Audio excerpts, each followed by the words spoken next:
e muito obrigada pela vossa participação. Apresento-vos, antes de mais, Patrícia Correia, HR Manager da Klockner Pentaplast, e Rosana Fernandes, HR Manager também da Agility. Essencialmente, o nosso webinar prende-se com uma conversa que já há muito também era intuito nosso podermos realizar, uma área que tem vindo a estar em crescimento nos últimos anos, tanto no Porto em particular, principalmente nestes últimos anos, como de forma geral a nível nacional, e portanto é de facto importante podermos conversar um pouco sobre a realidade com a qual vivemos diariamente, com a qual outros, mesmo não a vivendo, pelo menos têm consciência, em parte, que estamos num mercado crescente relativamente aos centros de serviços partilhados, e esta partilha de informação é sem dúvida nenhuma algo fulcral para que possamos acompanhar também novos desafios, novas aprendizagens, novas formas de olhar para uma estrutura ela tão semelhante muitas das vezes em setores tão diferentes. E portanto aproveito também para vos enquadrar um pouco antes de passar a palavra na nossa equipa em particular, que trabalha especificamente com centros de serviços, com projetos de grande volume. Temos vindo a trabalhar também em conjunto com vários parceiros que nos também podem dar uma ideia particular sobre quais são os desafios, quais são os projetos e de que forma é que poderemos também trabalhar em conjunto. E um pouco também nesta senda que vivemos nos últimos tempos, o Covid-19, que tem também trazido os seus desafios, as suas particularidades, é também para nós importante podermos conversar um pouco no escopo desta nova realidade, de que forma é que os centros de serviços partilhados têm reagido, qual é que será também o futuro destas estruturas, independentemente também desta situação que vivemos, mas obviamente que não descurando esse tempo, porque também é importante conseguirmos perceber quais é que serão as vantagens e as desvantagens da centralização destes serviços em tempos de crise. E, portanto, pergunto-lhe, Patrícia, o que é que entende serem efetivamente estas vantagens e desvantagens na centralização de serviços em tempos de crise? Olá, Joana, bom dia. Antes de mais, queria agradecer o convite. Para nós é um prazer estar aqui e poder partilhar a experiência da KP. Eu vou fazer só um pequeno enquadramento acerca da empresa. Portanto, a Klockner Pentaplast é uma multinacional alemã. Em 2017 houve uma fusão entre duas empresas do mesmo grupo, portanto a KP, a Klockner, de origem alemã, e o Grupo Limpac de origem britânico. No seguimento desta fusão, o grupo decidiu criar um centro de serviços partilhados da área financeira, que somos nós, a KP Business Services. Nós estamos sediados no Centro Empresarial da Leonesa e funcionamos desde 2018. Em termos de vantagens, eu julgo que as vantagens são transversais e no seguimento desta fusão que houve, portanto, as principais vantagens para a decisão de abrir um centro de serviços partilhados foi a questão da otimização dos processos, portanto, a standardização e consolidação dos processos, a redução de custos.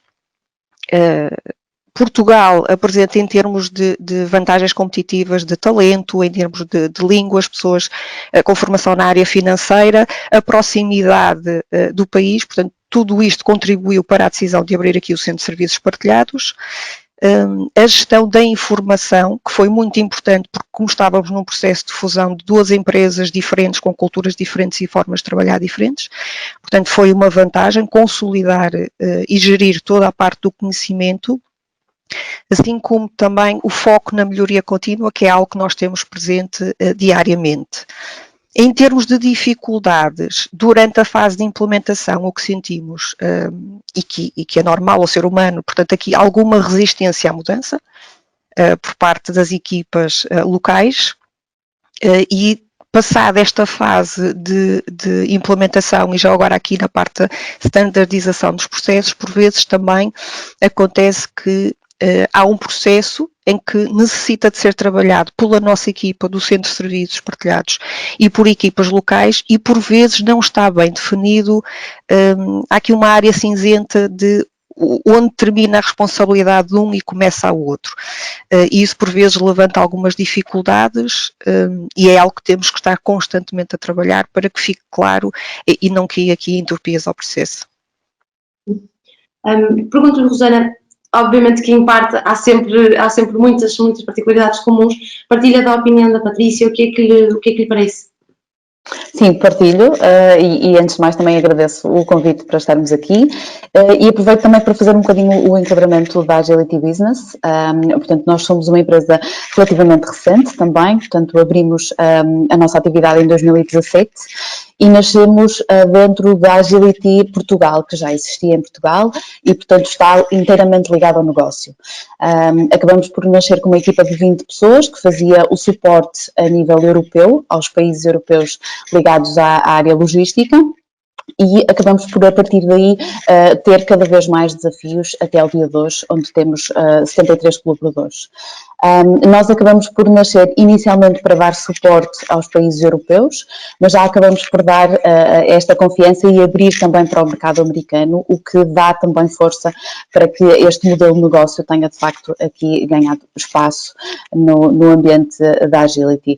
A Agility a nível global tem outros serviços partilhados, não só em Portugal, portanto nós acabamos por ser o mais recente, e nascemos com esta necessidade de dar sentido e fazer um serviço interno ao grupo.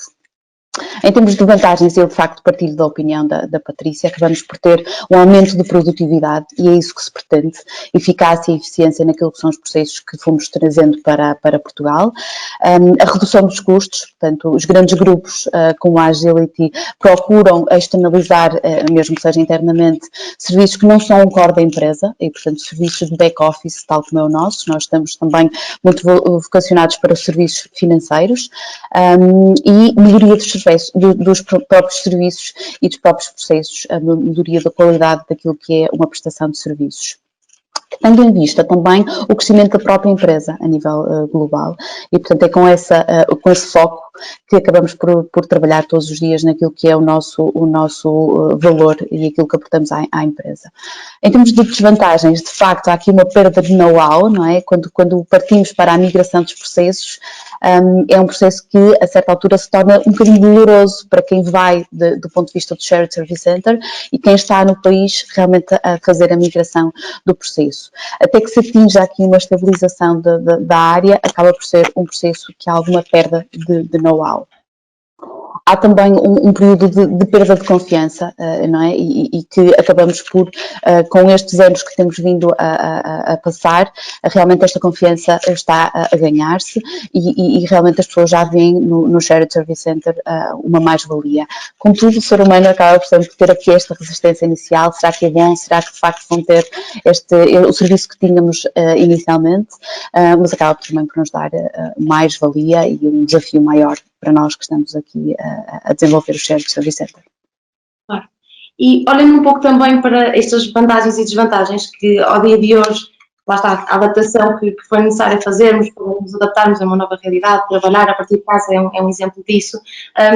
Mais uma vez trouxe os seus desafios em termos de procedimentos, em termos de aumento ou diminuição da produtividade também, a própria resistência à mudança que para algumas empresas, em termos de cultura, e para alguns trabalhadores, em termos de mindset, poderia não funcionar à partida e, obrigatoriamente, tivemos que passar para esse plano.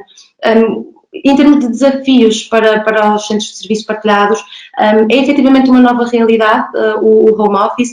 Que tipo de desafios é que entendem existir no trabalho remoto em centros de serviços partilhados, Patrícia? Nós, quando abrimos o centro, nós tínhamos um Business Contingency Plan em que previa, caso acontecesse uma catástrofe natural, um atentado terrorista, nós estarmos preparados para dar resposta porque a organização não pode parar.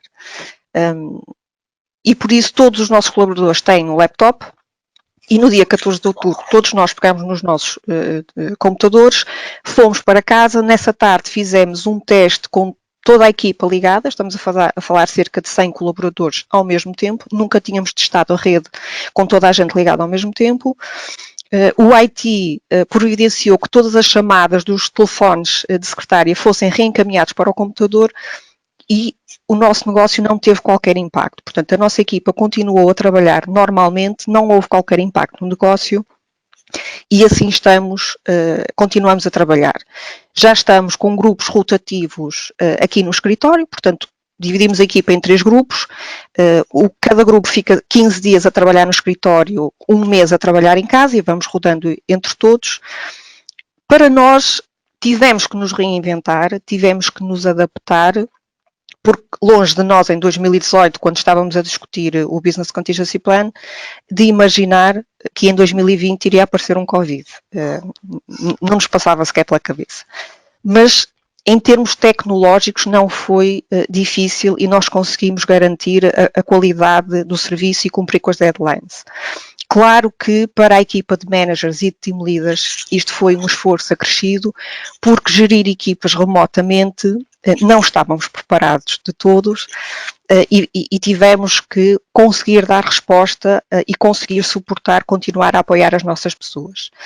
E depois também aqui há o impacto psicológico, porque nós ficamos fechados vários meses dentro de casa. Portanto, houve um lockdown de 3, 4 meses e isto tem impactos. E para alguns colegas foi mais fácil, para outros foi mais difícil. Houve colegas que tiveram que gerir a situação de ter crianças em casa e continuar a acompanhar as escolas, os trabalhos, e tivemos que ter tudo isso em consideração. Nós na KP já tínhamos a possibilidade do home office, das pessoas fazerem home office de acordo com as suas necessidades. Portanto, nós não temos dias instituídos semanais, um dia por semana, 2 dias, é sim de acordo com as necessidades do colaborador. Por exemplo, um colega que o carro avaria e que fica 2 dias sem viatura, fala com o manager e faz home office. Já tivemos colegas, porque nós temos 8 nacionalidades diferentes na nossa equipa, colegas que necessitavam, não tinham os dias de férias suficientes, tinham um evento, por exemplo, um casamento, aconteceu uma situação no país de um familiar e a colega tirou uma semana de férias e a outra semana esteve ligada a fazer home office e pôde assim conciliar o lado profissional com a vida pessoal. Nós damos essa possibilidade aos nossos trabalhadores. É uma nova realidade, eu acredito que sim, que veio para ficar. Temos que começar a pensar de que forma queremos adaptar esta flexibilidade daqui para a frente, mas eu acho que, sem dúvida, é algo que veio para ficar. Tenho a mesma opinião, Rosana, entendo que é de facto para ficar. Em termos de desafios, sinto que, e uma das grandes particularidades que foram sempre sendo enunciadas quando estive em contacto com outros clientes também, é que o trabalho a partir de casa para managers e para team leaders também é um grande desafio, aliás, o maior desafio. Eu diria que a vertente humana de toda esta mudança acabou por ser, de facto, o que tomou mais peso. Tenho esta perspectiva, os desafios para a Agility foram diferentes? Tenho a mesma perspectiva, que de facto é aqui uma nova norma que está a ser implementada e que tem tudo para ganhar cada vez mais espaço. A nossa adaptação tem sido bem conseguida no geral, nós não estávamos 100% preparados, mas rapidamente conseguimos, com todas as capacidades técnicas, fazê-lo. Não houve impacto naquilo que era o serviço que já prestávamos aos nossos países e aos nossos business partners. E as nossas pessoas acabaram também por tirar daqui mais valias, que se calhar não praticavam tanto o trabalho remoto, embora houvesse essa intenção, mas a nível, quer em Portugal, quer a nível europeu, não havia essa predisposição para que de facto houvesse tantas vezes quanto possíveis o trabalho remoto. E portanto já ponderamos haver aqui um trabalho contínuo, não é? 2 vezes por semana, 50% do trabalho no escritório e 50% em casa, embora estivemos e estamos atualmente também com turnos, tal como a Patrícia referiu, e portanto as pessoas estão gradualmente a adaptar-se à realidade, mas também nós, enquanto Shared Service Center, nos estamos a posicionar como uma possibilidade para o continuar deste modelo. Há pouco lia também alguns artigos sobre a Google, a forma como a Google, a Netflix acabam por fazer esta adaptação, não é? E aquilo que eram os cool office, que se ligavam inteiramente com o employer branding, para que de facto conseguíssemos recrutar mais colaboradores, perde aqui terreno fruto a este remoto que ganha grande dimensão e, portanto, tudo aquilo que falávamos do ping-pong e das outras coisas que o Office acabava por trazer, agora acabam por ganhar o work-life balance, não é? Cada vez mais as pessoas já perceberam que até trabalham mais horas, não é? Trabalham de forma diferente e se ganha eficiência na forma como elas faziam a distância e se movimentavam para o escritório e trazem mais valias para o negócio e para a equipa. Sem dúvida que a liderança também se teve que adaptar, não é? E as nossas pessoas também, em termos daquilo que eram reuniões que faziam com a equipa e, portanto, acabamos também por nos adaptar e por conseguir que elas se sentissem menos isoladas naquilo que é, lá está, este trabalho remoto, que muitas vezes há motivação para o fazer, mas que não estamos preparados psicologicamente para os desafios que traz também. Claro, principalmente o facto de estarmos a falar, quer dizer, de um trabalho a partir de casa que não nos permite sair nem em determinados momentos, o lazer que teríamos fora de casa não existe, portanto acho que esse também tem uma particularidade que, não sendo, obviamente, a nossa realidade do futuro, não deixou de ter os seus impactos e pelo menos trazer a pior das perspectivas. E de facto em termos também de gestão de equipas, da motivação que se consegue criar, até de algumas iniciativas que se criam em termos de team building, passam possivelmente a ter um formato diferente, mas que muitas das vezes podem inclusivamente resultar, quando falamos em equipas, e como a Patrícia também estava a referir, quer dizer, que acabam por muitas das vezes ser de outros países, portanto precisar de ter este espaço para também poderem visitar familiares, estar em determinados eventos familiares e terem essa flexibilidade é obviamente também algo essencial e que motivará tanto muitas das vezes como termos um espaço com várias coisas a oferecer para lazer também e para descontração. E um pouco também nessa senda de o que é que pode motivar efetivamente a recrutar, de que forma é que o recrutamento neste momento em volume principalmente, que é a nossa realidade, poderá encontrar desafios e principalmente quando umas coisas se perdem, mas lá está, ao mesmo tempo também outras se ganham. Que desafios é que se encontram em recrutar em volume em momentos de crise, Patrícia? Nós, durante este confinamento, nós recrutamos 20 colaboradores. Portanto, nós tivemos 20 novas admissões durante o período de confinamento e, mais uma vez, foi um desafio. Foi um desafio para a equipa de recursos humanos, foi um desafio para a equipa de team leaders e managers, porque tivemos que passar a fazer tudo remotamente. E se fazer uma entrevista remotamente é fácil e conseguimos agilizar, um processo de onboarding já não é assim tão fácil. Nós tínhamos um processo, nós temos um programa, que é um programa de buddies, o KPPAL, em que na primeira semana, portanto, é atribuído não só um buddy, mas dos vários departamentos, em que a pessoa entra na organização, passa por todos os departamentos, independentemente daquele onde vai ficar alocada, para ter uma ideia geral do que é o Centro de Serviços Partilhados e o que é que cada uma das equipas faz.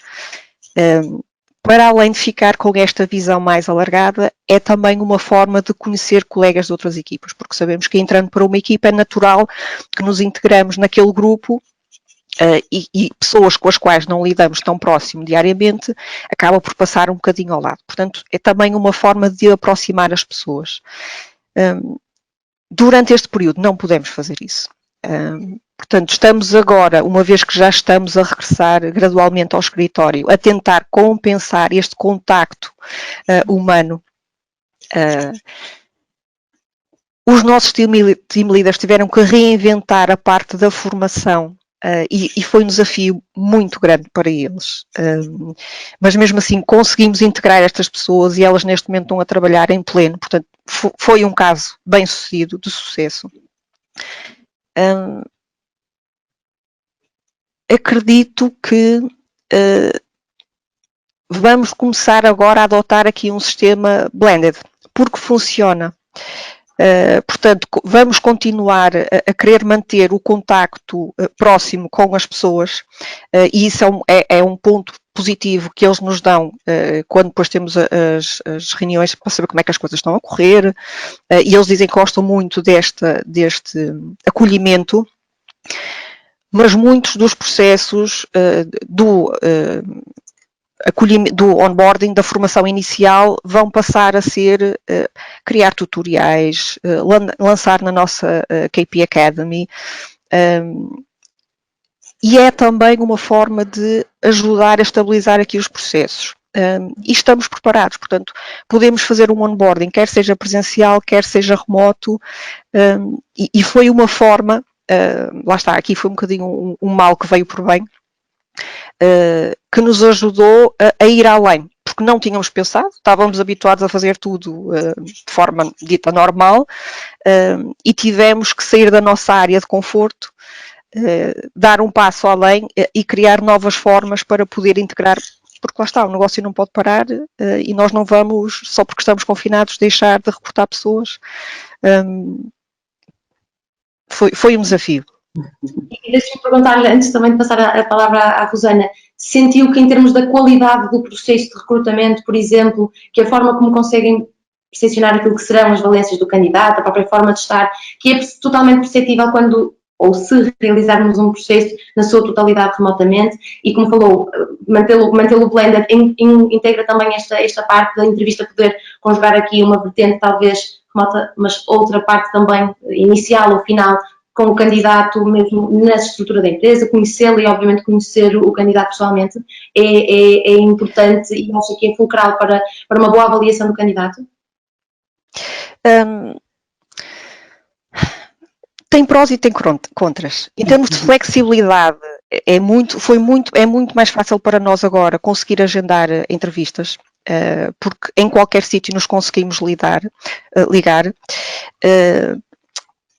Somos latinos, nós gostamos de contacto com pessoas, portanto o facto de não ter a pessoa sentada à nossa frente, de não dar-lhe um aperto de mão quando ele chega, sim, há coisas que se perdem.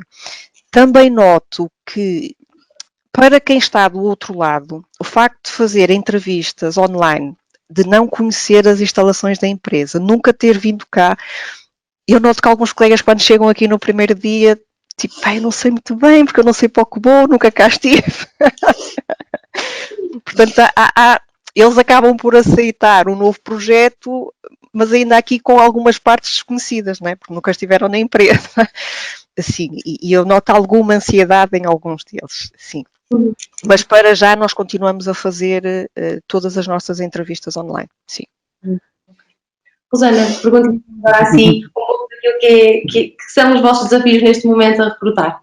Sim, eu estava aqui a ver, nós também recrutamos 16 pessoas durante este período e não tivemos assim uma experiência tão boa quanto a que a Patrícia referiu. Nós inicialmente iniciamos também com todo o processo remoto, mas notamos que não havia tanto comprometimento da parte dos candidatos pelo fazer todas as fases remotamente. Achamos que, de facto, havia algum facilitismo, porque estou em casa, então posso fazer algumas entrevistas, mas no momento e na hora H, de facto, tivemos aqui algumas situações que para nós foram uma surpresa e, portanto, quisemos também nos adaptar a esta nova situação. Portanto, o que temos atualmente é, continuamos com processos, mas uma das fases tem obrigatoriamente que ser no escritório. Claro, com todas as condições e de segurança, mas efetivamente explicamos aos candidatos isto e que achamos por bem, quer da nossa parte enquanto empresa, quer enquanto experiência do candidato, ser uma mais-valia ele vir ao escritório.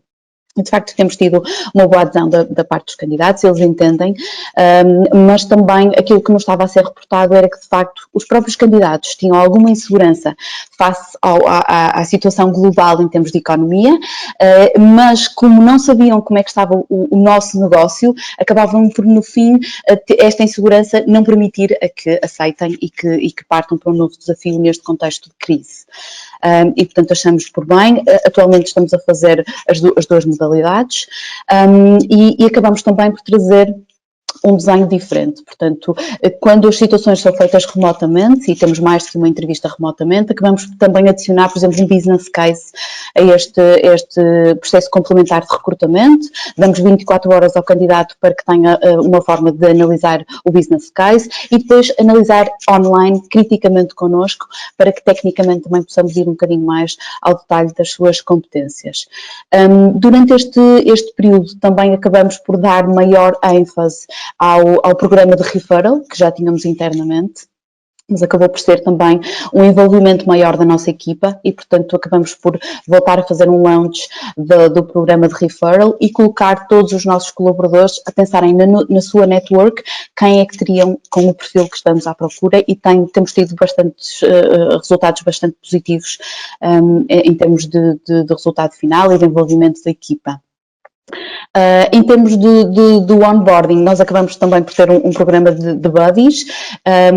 Continuamos online a fazê-lo, não com a dimensão que tinha, porque de facto o buddy fazia o tour pelas instalações e, portanto, isso acabou por não se fazer, não é?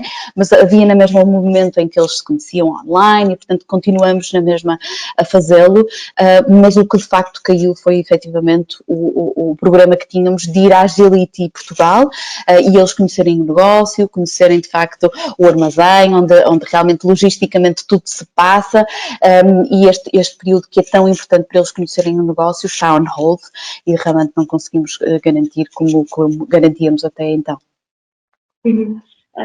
Pergunto também se sentem maior ou menor reticência neste momento em conseguir perfis para as posições que procuram, se têm sentido que as pessoas estão mais abertas ou menos abertas à mudança neste momento, exatamente também obviamente pelo momento que vivemos.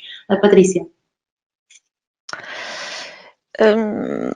Estão um bocadinho, ponderam um bocadinho mais antes de aceitar uma nova proposta. Sim, portanto, não sabe muito bem, nenhum de nós sabe muito bem o que é que vai acontecer nos próximos meses, qual é o impacto que toda esta situação vai ter em termos económicos e financeiros. Alguns candidatos já se retraem um pouco mais e já ficam um bocadinho de, se calhar agora não é o momento para eu abraçar um novo projeto, vamos esperar um pouco mais. Outros já querem algumas garantias que os façam sentir mais seguros. Nomeadamente, sim, ok, eu estou disponível para trocar, mas em termos contratuais tem que ser um contrato sem termo. Portanto, não estou disponível para um contrato a termo certo. Ainda assim, continuam a haver muitas pessoas interessadas em mudar, o mercado continua a mexer. Ainda não tivemos nenhum processo em que digamos que, ok, não conseguimos fechar a posição porque não conseguimos encontrar candidatos disponíveis para... Não, até o momento ainda não. A posição é a mesma na Agility? Exato. Acabamos por não estar on hold em nenhum dos processos que temos, mas efetivamente achamos que os candidatos, lá está, têm esta preocupação, esta insegurança e cabe-nos a nós também termos esta flexibilidade para conseguir não é, passar todo o know-how para que eles se sintam confortáveis e também as condições necessárias para que eles façam esta mudança e aceitem o nosso desafio.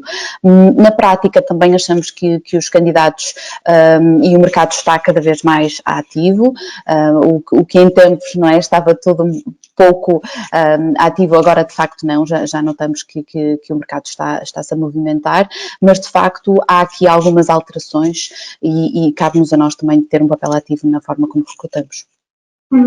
Voltando um bocadinho ao início, para também podermos responder à grande questão que acabou por ser o tema do nosso webinar, aquilo que poderá ser o futuro do mundo empresarial, se o modelo de centros de serviços partilhados, que pelo menos dentro do crescimento que tem tido, poderá ser efetivamente o caminho, mas entendem que poderá de facto ser o modelo a implementar progressivamente mais no futuro? Patrícia?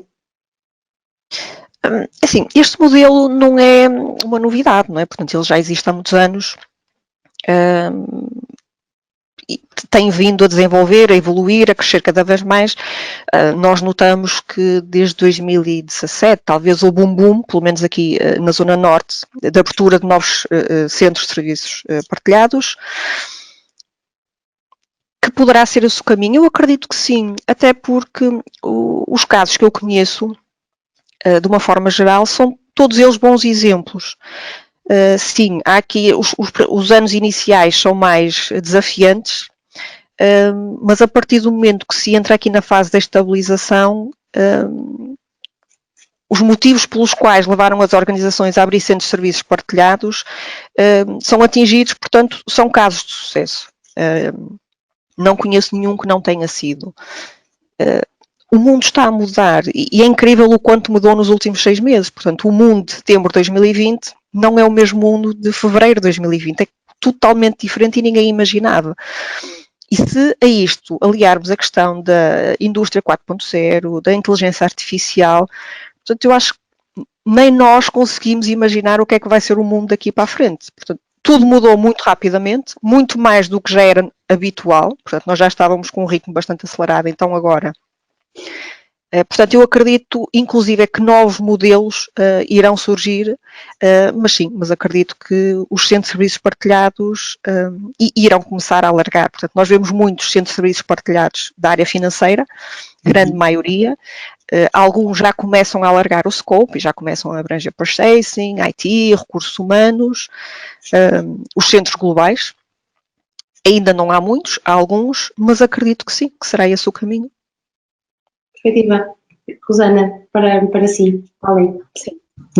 Também concordo. Acho que cada vez mais se vão afirmar, não é? Já têm vindo a afirmar, mas acredito que sim, e cada vez mais vão ganhando aqui espaço no mercado de trabalho. Acho que os grandes grupos empresariais, que normalmente são estes que partem para abrir centros de serviços partilhados, procuram as soluções inovadoras e que se consigam adaptar a este novo mundo e, portanto, mesmo que o centro de serviços partilhados não seja exatamente como temos agora, realmente este modelo acredito que possa continuar a vingar. Tem a ver com exigência, tem a ver com o aumento de competitividade no mercado e, portanto, cada vez mais nos posicionarmos também como business partners, não é? Como entidades que podem trazer valor. Muitas vezes intitulamos como um centro de excelência, mais do que um centro de serviços partilhados, porque efetivamente parte do nosso espírito crítico, da forma como analisamos os processos, da forma como tendemos a ter este contexto de melhoria contínua e, portanto, isto é revisto também como uma mais-valia de acabar por centralizar e depois conseguir também este momento de customizar, não é? Temos aqui um serviço customizado internamente que acaba por ter grande conseguimos personalizar e isto é uma mais-valia na forma como implementamos. Claro que Portugal, não é? Como a Patrícia referiu no início, acaba por ter aqui os ingredientes certos para continuar a fazer crescê-los, a educação, a qualificação, a linguística, as infraestruturas, a educação, a saúde e a estabilidade social e, portanto, eu acredito que também do ponto de vista dos colaboradores isto seja atrativo, não é? Se falarmos em perfis mais júniores,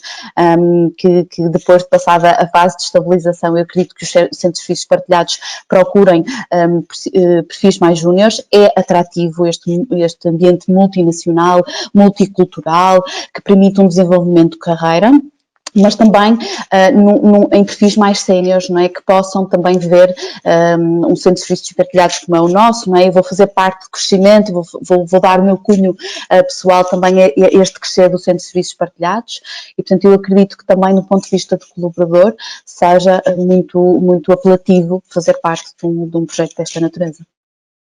E os perfis que têm vindo a crescer neste mundo, já sentem a diferença, ou seja, no decorrer do tempo começam a sentir que o tipo de qualificações, que o tipo de preparação, obviamente também pela existência de cada vez mais estruturas, que já começa a ser progressivamente mais diferenciado, que já se começa a sentir também não só por questões salariais, mas muitas das vezes por questões de competências que as pessoas vão procurando mais aquilo que serão desafios que vão efetivamente acrescentar valor e que as vão tornar progressivamente mais interessantes. Começam a ver este crescimento de qualidade dos perfis? Sim, sem dúvida alguma. Eu vou partilhar um pouco a experiência da KP. Desde o início, e este foi um desafio que o nosso CFO nos lançou, portanto, ele a primeira vez que veio cá, que veio visitar as instalações, reuniu com toda a equipa de liderança, e ele terminou a reunião a dizer: eu vou-vos lançar um desafio que é Think Big, Think Bold, Think Beautiful. E, portanto, vocês trabalhem tendo sempre este mote convosco. Nós temos aqui implementado a ideia da Greenhouse. O que é a Greenhouse? É funcionar como uma estufa, é isso que nós queremos ser para o grupo. Portanto, ser um centro de especialização da área financeira e preparar as nossas pessoas, inclusive para assumir novas funções dentro do grupo, e já tivemos alguns casos de sucesso, apesar de só termos cerca de 2 anos, ou projetos serem-nos atribuídos a nós, porque nós temos as competências para. E uma coisa que nós fazemos com todas as nossas pessoas é, independentemente de ser um júnior, um accountant, um senior, envolvê-las em projetos. desenvolver as suas competências, estar em contacto, e nós temos aqui colegas que têm reuniões com os VPs das divisões, das áreas financeiras, das áreas de legal, das áreas de purchase, com os CFOs, nós temos 3 divisões, com os CFOs das divisões, que estão envolvidos ativamente em projetos transversais a todo o grupo, e ajudamos a desenvolver competências. E tal como dizia a Rosana, esta questão de estarem a trabalhar numa multinacional, de diariamente terem meetings com colegas da América do Norte, da América do Sul, da Ásia, dos Estados, da Europa, é muito atrativo. E rapidamente eles desenvolvem competências. E eu julgo que isto é transversal a todas as equipas. As nossas pessoas são muito exigentes e estão sempre e mais. E qual é o projeto seguinte? E o que é que vamos fazer agora? Portanto, nós também temos que ter esta capacidade de dar resposta, de continuamente os ajudar a desenvolver competências e a atingir o seu potencial. Rosana, a perspectiva aqui possa ser um pouco a mesma, conte-me um pouco mais. Sem dúvida.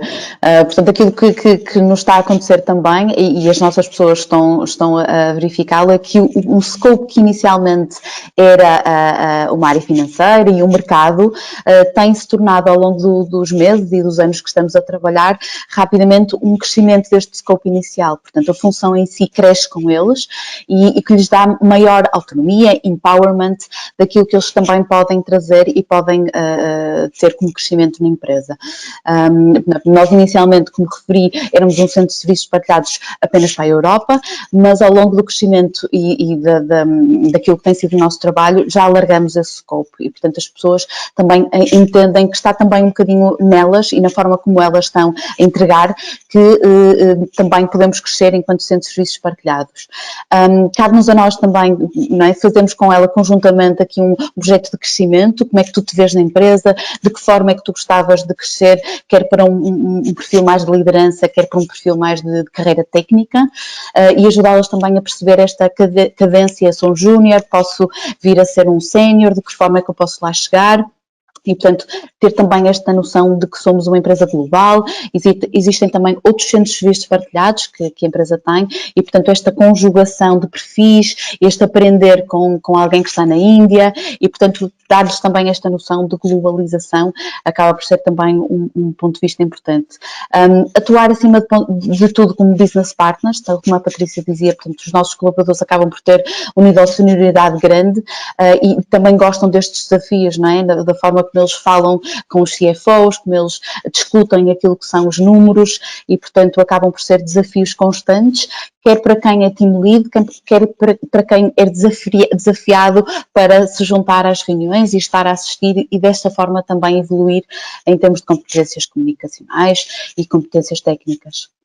Claro. E acaba por haver também um sentimento de participação naquilo que é efetivamente o negócio e sentirem-se parte, que muitas das vezes é um problema para alguns elementos nos centros de serviços partilhados, ou sentirem que estão ali num ponto de um oceano e acabam por também poder ter uma visão bem mais alargada daquilo que é participar e ser um elemento decisório também no crescimento e no desenvolvimento da estrutura. E aproveito para também perguntar, e finalmente também, o que é que perspectivam agora para um final de ano, para um início de ano, obviamente com todas as incertezas que a Patrícia ainda referiu há pouco, mas de todo modo olhando para as dificuldades que temos sentido, para aqueles que também são pontos positivos desta fase que passamos, sentem que o crescimento poderá efetivamente manter-se dentro daquilo que estava, obviamente, sensivelmente perspectivado, não na sua totalidade, ou sentem que possivelmente poderemos estar a falar de um enfraquecimento eventualmente até ao final deste ano, daquilo que poderá ser o crescimento em pleno do projeto, tal qual pensado, Patrícia? Não, poderão haver da nossa parte alguns projetos que teremos que rever as datas de quando irão ser implementados, irão ser adiados. Não prevemos haver um decrescimento de todo. Estamos com calma, com tranquilidade. Também queremos passar isto para as nossas pessoas, a ver ainda segunda-feira, acho que estamos todos a aguardar para segunda-feira para ver o que é que vai acontecer, o que é que o Governo vai decretar, que impacto é que isso terá e de que forma vamos ter que nos reajustar ou não. Em termos de projetos, nossos projetos continuam a decorrer, alguns estão a ser adiados, outros continuam a decorrer em pleno. Esta situação, em termos de negócio, de crescimento, no nosso caso, não nos afetou. A ideia é a mesma, Rosana? Nós também temos alguns projetos que estão on hold, portanto estamos aqui a perceber quando é que vão ser implementados, portanto será uma questão de pipeline e percebemos quando é que faz sentido implementarmos, portanto não diria que houve cancelamento, mas de facto houve aqui um novo repensar daquilo que vão ser novas implementações e novas migrações, mas também naturalmente existiram outras oportunidades, portanto nós estamos atualmente a fazer o recrutamento para novas equipas que se estão a montar de raiz aqui no Porto e, portanto, fruto da crise desta situação, acabamos por ter alguns projetos, algumas equipas que foram descontinuadas nos países e, portanto, isso também acabou por ser visto como uma oportunidade, lá está, para os centros de serviços partilhados voltarem a aumentar o scope daquilo que é o serviço e, portanto, eu acredito que na prática o balanço tem sido positivo. É evidentemente uma área que também, na minha opinião, naquilo que temos perspectivado deste lado, que ainda se mantém bastante positivo dentro daquilo que poderiam ser os efeitos deste momento que vivemos. Temos sentido que ainda há dinamismo, que ainda há novos projetos, novas oportunidades e também da parte dos candidatos ainda uma vontade e um interesse em poder olhar para outros projetos, formas de crescimento, também porque neste momento de incerteza há também ainda o lado positivo da incerteza de para já ainda poderá fazer sentido, ainda poderá ser seguro. Eu quero agradecer-vos muito mais uma vez a vossa disponibilidade para conversarmos um pouco. É de facto muito profícuo para nós, principalmente, mas para todas as pessoas também que nos viram, poderem partilhar um pouco desta perspectiva e desta realidade que esperançosamente também será crescente. Deixar-vos também o convite para no futuro podermos realizar novamente uma conversa deste género. Talvez no momento em que lá tenhamos uma realidade diferente, melhor ainda e com perspectivas mais uma vez de desenvolvimento e deixar-vos também obviamente o convite para podermos dar continuidade às nossas parcerias que são sem dúvida nenhuma muito importantes para que toda esta realidade de centros de serviço partilhados seja crescente e dar este incentivo para que a cidade do Porto continue a ser um local de destino. Muito obrigada, em nome da Michael Play, Obrigada. E Patrícia, e o resto do bom dia, como é? Obrigada, Joana.